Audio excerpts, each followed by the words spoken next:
জঙ্গি সন্ত্রাসবাদী কট্টর মৌলবাদীদের আটকে রাখার জন্য বাংলাদেশে তৈরি হয়েছিল আয়নাঘর বা গোপন বন্দিশালা। বাংলাদেশের এই আয়নাঘর নিয়ে বিতর্ক তৈরি হয়েছে বহু আগে থেকেই।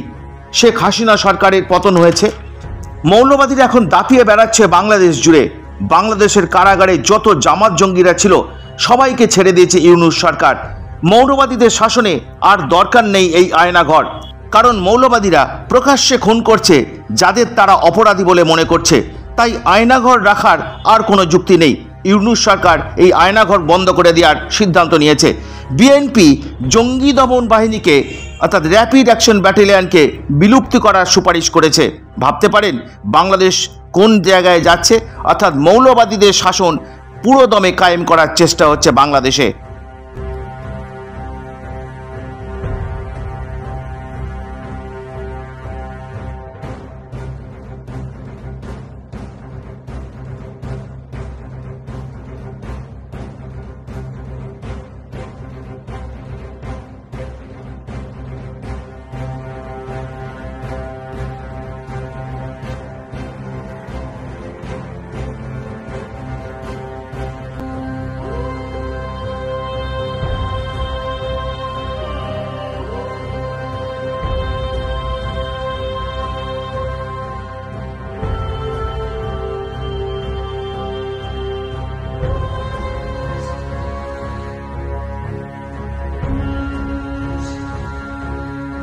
র্যাবে যে আয়নাঘরের যে বিষয়টা এসেছে সেটা আপনার এটা তো ছিল, আছে, এবং কমিশন আমাদেরকে নির্দেশ দিয়েছেন যে যা অবস্থায় আছে ওই অবস্থায় রাখার জন্য। কোথাও এখন কোনো রকম যেন কোনো পরিবর্তন না করা হয়। অ্যাকর্ডিংলি আমরা ঠিক ওইভাবেই রেখেছি যা যেভাবে ছিল অতীতে। র্যাবের বিরুদ্ধে বেশ কিছু অভিযোগ আছে, গুম, খুন, তারপরে আপনার অপহরণ, এই ধরনের বেশ কিছু অভিযোগ আমাদের প্রতি আছে।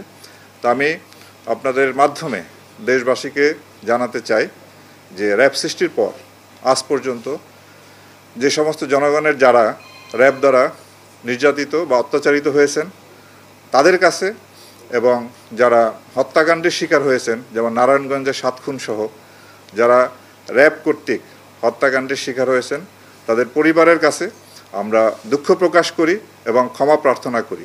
এবং পাশাপাশি এই সমস্ত ঘটনার সুষ্ঠু তদন্তের মাধ্যমে এর বিচার যাতে হয় সেটা আমরা প্রত্যাশা করি।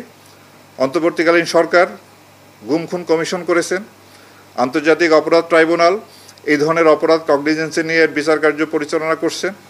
তা আমরা আশা করব সুষ্ঠু নিরপেক্ষ তদন্তের মাধ্যমে আমাদের বিরুদ্ধে যে অভিযোগ আছে তার সুষ্ঠু তদন্ত হবে এবং এর বিচার হবে, এবং এইভাবেই আমাদের দায়মুক্তি সম্ভব। অন্য কোনোভাবেই আমরা এই দায় থেকে মুক্ত হতে পারবো না। কেবলমাত্র সুষ্ঠু তদন্ত এবং বিচারের মাধ্যমেই আমরা দায়মুক্ত হতে চাই। আর র্যাব বিলুপ্তির বিষয়ে আমি র্যাবে কর্মরত আছি। আমরা যতদিন দায়িত্বে পালন করব, র্যাবের আমাদের যে দায়িত্ব সেই দায়িত্ব আমরা নিষ্ঠার সঙ্গে আন্তরিকতার সঙ্গে পালন করব, এবং এই ব্যাপারে সরকার যে সিদ্ধান্ত গ্রহণ করবে সেটাই শিরোধার্য। সরকারের সিদ্ধান্তের অপেক্ষায় আমরা থাকব। আমরা এই পর্যন্ত যে ছিনতাই, ডাকাতি, চাঁদাবাজির সাথে সম্পৃক্ত 16 জন র্যাব সদস্যকে আটক করে তাদের বিরুদ্ধে ফৌজদারি অভিযোগ আনয়ন করেছি, এবং ভবিষ্যতেও কোনো সদস্য যদি এই ধরনের অপরাধের সাথে সম্পৃক্ত হয় তাদের বিরুদ্ধে ফৌজদারি মামলা এবং পাশাপাশি বিভাগীয় মামলা দুইটি অব্যাহত থাকবে, এবং আমরা এই বিষয়ে অত্যন্ত কঠোর অবস্থানে আছি। পুলিশের ক্ষেত্রে দাবি উঠেছে, র্যাবের ক্ষেত্রেও দাবি উঠেছে। আমরা পোশাক পরিবর্তনের বিষয়ে আমরা চিন্তাভাবনা করতেছি র্যাবের জন্য, যাতে একটি আইন প্রণয়ন করা যায়। র্যাবের কোনো আপনার নির্দিষ্ট আইন নাই, আর্ম পুলিশ ব্যাটালিয়ন আইন সংশোধন করে র্যাব বাহিনী গঠন করা হয়েছে।